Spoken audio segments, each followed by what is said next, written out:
നമ്മുടെ തൊട്ട അയൽ സംസ്ഥാനമായ കർണാടകത്തിൽ വ്യവസായശാലകളിലും വാണിജ്യ സ്ഥാപനങ്ങളിലും അടക്കം സ്വകാര്യ മേഖലയിൽ കന്നഡികർക്ക് സംവരണം ഏർപ്പെടുത്താനുള്ള സർക്കാരിൻ്റെ ശ്രമം തൽക്കാലത്തേക്ക് മരവിപ്പിച്ചിരിക്കുകയാണ്.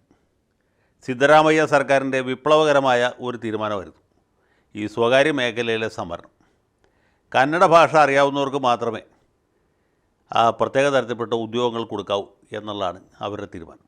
അതായത് ക്ലാസ് 4ഉം 3യും പൂർണ്ണമായിട്ടും കന്നഡികർക്ക് കൊടുക്കുക. ക്ലാസ് 2 എംപ്ലോയ്മെൻറ്റ് അതിൻ്റെ 75% ഇവർക്ക് കൊടുക്കുക. പിന്നെ ഏറ്റവും ഉയർന്ന ഉദ്യോഗങ്ങൾ അത് 50% കൊടുക്കുക. ഇനി ഈ ഭാഷ അറിയാവുന്ന ആളുകളില്ലെങ്കിൽ അവരെ മാനേജ്മെൻറ്റ് പഠിപ്പിക്കുക. മാനേജ്മെൻറ്റിൻ്റെ ഒരു കഷ്ടകാലം ആലോചിച്ച് നോക്കണേ.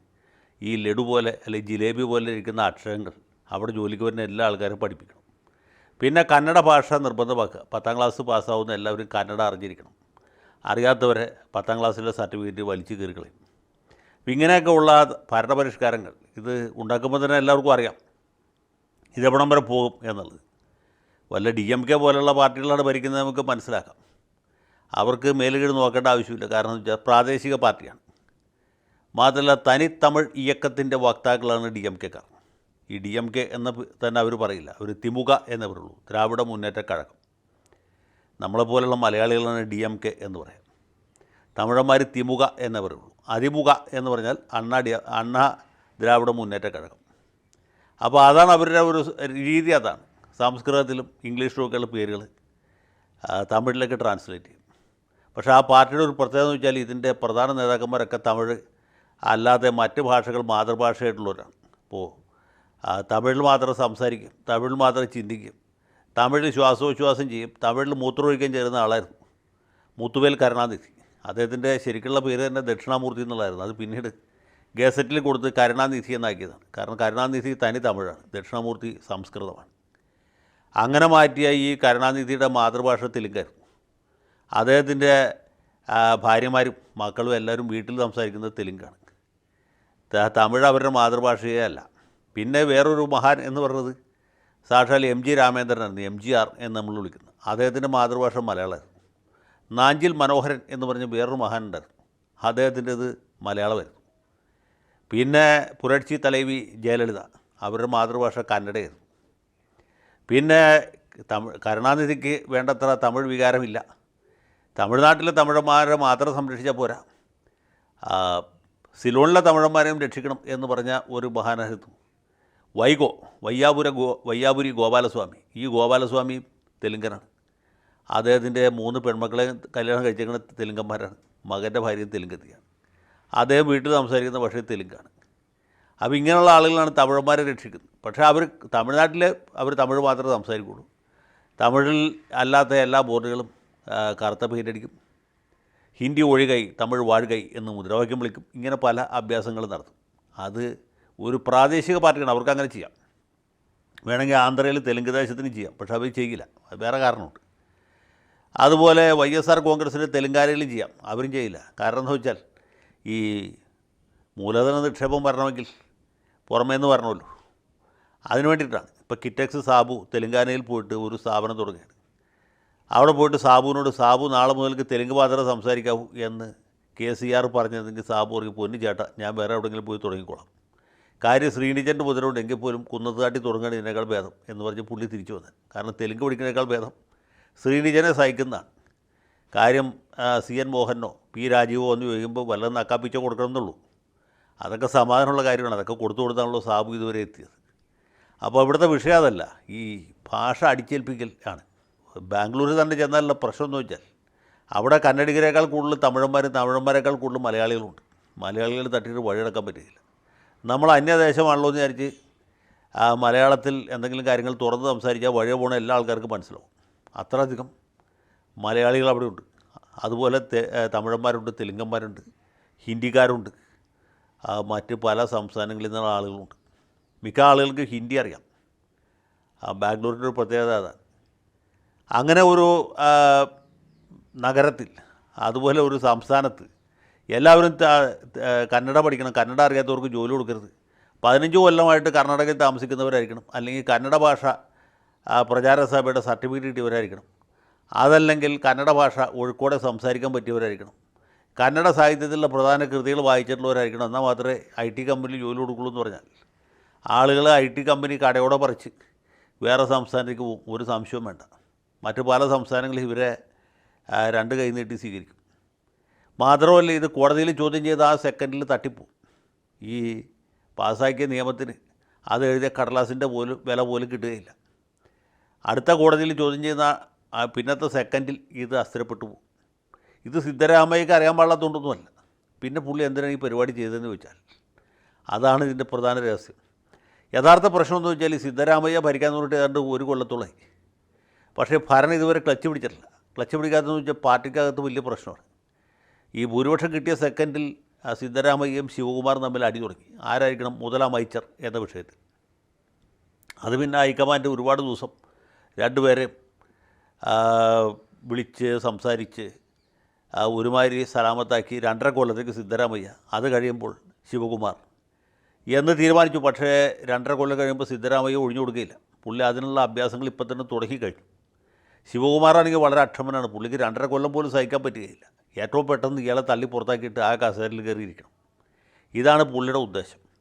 അപ്പോൾ അത് അവിടെ നടക്കുന്നു. അതിനിടയ്ക്കാണ് ശിവകുമാറിനെതിരായിട്ട് ചില ആൾക്കാർ കേരളത്തിൽ വന്ന് ബ്ലാക്ക് മാജിക് നടത്തി. നമുക്കറിയാമല്ലോ, ക്ഷുദ്രം മാരണം കൂടോത്രം എന്നിവയൊക്കെ വടക്കൻ കേരളത്തിൽ വന്ന് ഏതൊക്കെയോ നേതാക്കന്മാർ ചെയ്യിച്ചു എന്നാണ് പറയുന്നത്. ശിവകുമാർ തന്നെ പറഞ്ഞതല്ല, നമ്മളാരും പറഞ്ഞതല്ല. അപ്പോൾ അങ്ങനെയുള്ള സംഭവം ഒരുപാട് കൂടി നടക്കുന്നു. അദ്ദേഹത്തിൻ്റെ ജീവന് പോലും വലിയ ഭീഷണിയുണ്ട്. മാത്രമല്ല, ശിവകുമാറിനെതിരായിട്ടുണ്ടായിരുന്ന കേസുകൾ നിലനിൽക്കുന്നതാണ് എന്ന് സുപ്രീം കോടതി ഫൈറ്റ് ചെയ്തു. പിന്നെ ഇപ്പോൾ ED-ക്കാർ ഏത് സെക്കൻഡിൽ വേണമെങ്കിൽ പുള്ളിയെ പൊക്കിക്കൊണ്ടു പോകാം. അങ്ങനെ ഒരു ഭീഷണി നിലനിൽക്കുന്നു. അതിനുപരിയായിട്ട് കഴിഞ്ഞ പാർലമെൻറ്റ് തെരഞ്ഞെടുപ്പിൽ കോൺഗ്രസ്സിന് അവർ ആഗ്രഹിച്ച രീതിയിൽ അല്ലെങ്കിൽ അവർ പ്രതീക്ഷിച്ച രീതിയിൽ മുന്നേറാൻ കഴിഞ്ഞില്ല. പ്രജ്വൽ രേവണ്ണയുടെ വീഡിയോ ടേപ്പ് പുറത്തു വന്നതിന് ശേഷം പോലും വടക്കൻ കർണാടകത്തിൽ ഏതാനും സീറ്റുകൾ മാത്രമേ കോൺഗ്രസ്സിന് ജയിക്കാൻ പറ്റുള്ളൂ. ബാംഗ്ലൂർ സൗത്തിൽ മത്സരിച്ച ഈ ശിവകുമാറിൻ്റെ സഹോദരൻ DK സുരേഷ് പരാജയപ്പെട്ടു. DK സുരേഷ് അങ്ങനെ വെറുതെ പരാജയപ്പെട്ടല്ല, അദ്ദേഹത്തെ നല്ലവരായ കോൺഗ്രസ്സുകാർ കാലുവാരിയതാണ് എന്നാണ് കരുതപ്പെടുന്നത്. അപ്പോൾ ഇങ്ങനെ 100,000 പ്രശ്നങ്ങൾ കോൺഗ്രസ് പാർട്ടിക്കകത്തുണ്ട്. പിന്നെ അതും പോരാതെയാണ് നമ്മുടെ അഖിലേന്ത്യാ പ്രസിഡൻറ്റിൻ്റെ മകൻ, പുള്ളിയുടെ പേരും പുള്ളിയാണ് അഖിലേന്ത്യാ പ്രസിഡൻറ്റ്, പുള്ളിയുടെ മകനാണ് AICC പ്രസിഡൻറ്റ് എന്നാണ്. മയാങ്ക് ഖാർഗെ എന്ന ചെറുപ്പക്കാരൻ്റെ പേര്. ഇയാൾ ഒരു തവണ വാ തുറന്നിട്ട് അടക്കുമ്പോഴത്തേക്കും നല്ലൊരു വിഭാഗം ആളുകളെ ശത്രുക്കളാക്കിയിട്ടുണ്ടാവും. അങ്ങനെ മൂക്കാതെ പഴുത്തതിൻ്റെ എല്ലാ എല്ലാ കുഴപ്പങ്ങളുള്ള ആളാണ് മയാങ്ക് ഖാർഗെ, നമ്മുടെ മല്ലികാർജ്ജുൻ ഖാർഗെയുടെ മകൻ. അപ്പോൾ ഇതുപോലെ ഒരുപാട് പ്രതിഭകളുണ്ട്. എല്ലാവരും തന്നെ തരക്കേടില്ലാത്ത രീതിയിൽ അഴിമതിക്കാരുമാണ്. മോശമില്ലാത്ത രീതിയിലുള്ള തട്ടിപ്പുകളും അഴിമതിയും അഭ്യാസവും കെടുകാര്യസ്ഥയും കൂടുവിട്ട് കൂടുമാറലൊക്കെ അവിടെ നടന്നുകൊണ്ടിരിക്കുകയാണ്. അതിനിടയ്ക്കാണ് ശിവകുമാർ വേറൊരു നമ്പർ ഇറക്കിയതെന്ന് വെച്ചാൽ ഇദ്ദേഹത്തിൻ്റെ സമുദായത്തിൽപ്പെട്ട ചില നേതാക്കന്മാരെ കൊണ്ട്, സമുദായ നേതാക്കന്മാരെ കൊണ്ട്, ഈ സുകുമാരൻ നായരുടെയും വെള്ളാപ്പള്ളി നടേശൻ്റെയൊക്കെ കൗണ്ടർ പാർട്ടികൾ അവിടെ ഉണ്ട്. അവരെ ഉപയോഗിച്ചു ഒക്കലിക സമുദായം പിന്തള്ളപ്പെട്ടിരിക്കുകയാണെന്നും ശിവകുമാറിന് ഉടനെ തന്നെ മുഖ്യമന്ത്രി ആകണമെന്നും അതായില്ലെങ്കിൽ ഭയങ്കരമായ പ്രത്യാഘാതം ഉണ്ടാകുമെന്നൊക്കെ പ്രസ്താവന ഇറക്കിച്ചിട്ടുണ്ട്. സിദ്ധരാമയ്യ ഒന്നും ഗവനിച്ചിട്ടില്ല.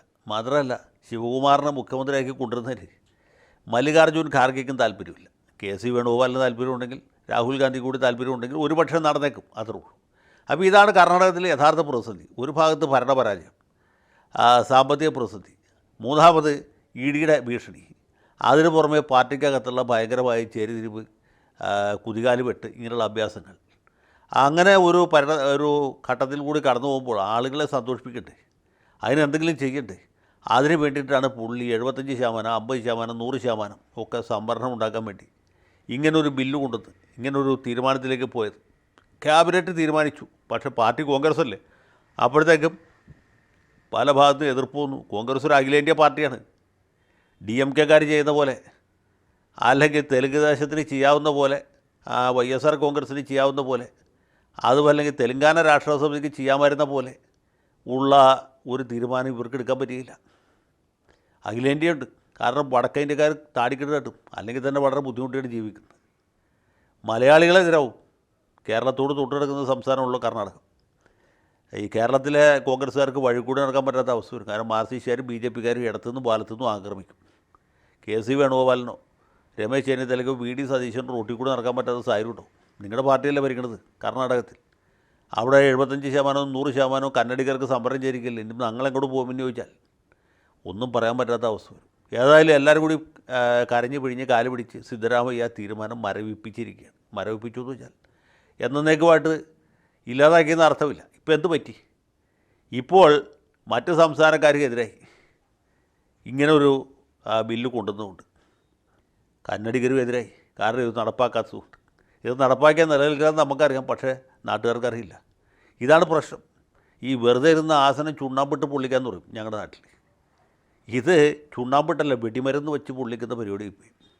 ഇതുപോലുള്ള കലാപരിപാടികളുമായിട്ട് ഒരു സർക്കാർ എത്ര ആൾ മുന്നോട്ട് പോകും നമുക്കറിയില്ല. ഏതായാലും പോണത്ര പോട്ടെ. നമുക്കിതൊക്കെ പറയാനും ഇതുപോലുള്ള തമാശകൾ പങ്കുവയ്ക്കാനും ഒരു വേദി എന്നുള്ളതിനപ്പുറത്ത് വലിയ പ്രാധാന്യമൊന്നും കൊടുക്കേണ്ടതില്ല. ഇത് പറയുമ്പോഴാണ് DMKയുടെ ഒരു തമാശയോട് പറഞ്ഞിട്ട് അവസാനിപ്പിക്കുക. പണ്ട് ഈ 1967 DMK ആദ്യമായിട്ട് അധികാരത്തിൽ വന്നു. CN അണ്ണാദുര മുഖ്യമന്ത്രിയായ സമയത്ത് ദ്രാവിഡന്മാർ ഒരു തീരുമാനമെടുത്തു.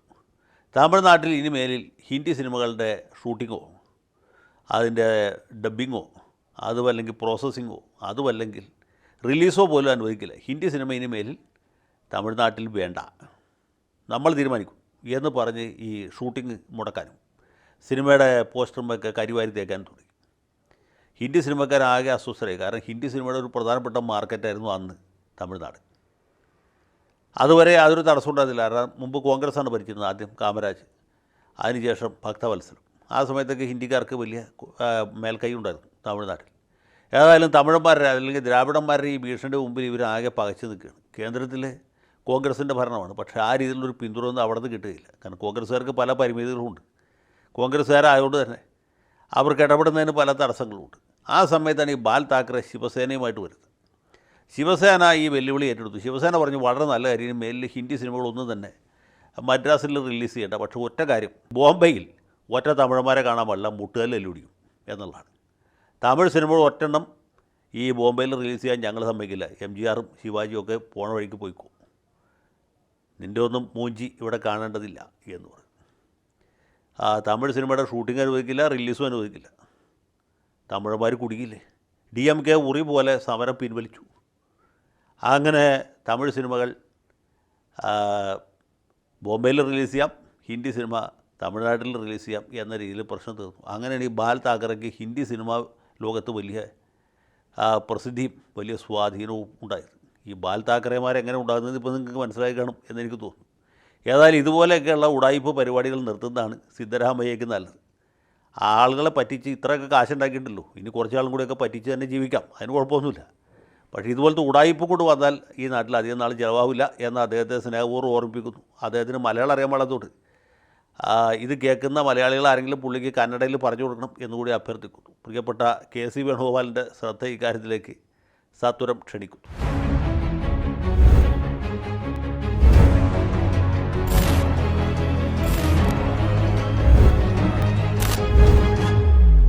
കൂടുതൽ വാർത്തകളും വിശേഷങ്ങളും നിങ്ങളിലേക്ക് എത്താൻ ABC മലയാളം സബ്സ്ക്രൈബ് ചെയ്യുക, ബെൽ ബട്ടണും അമർത്തുക.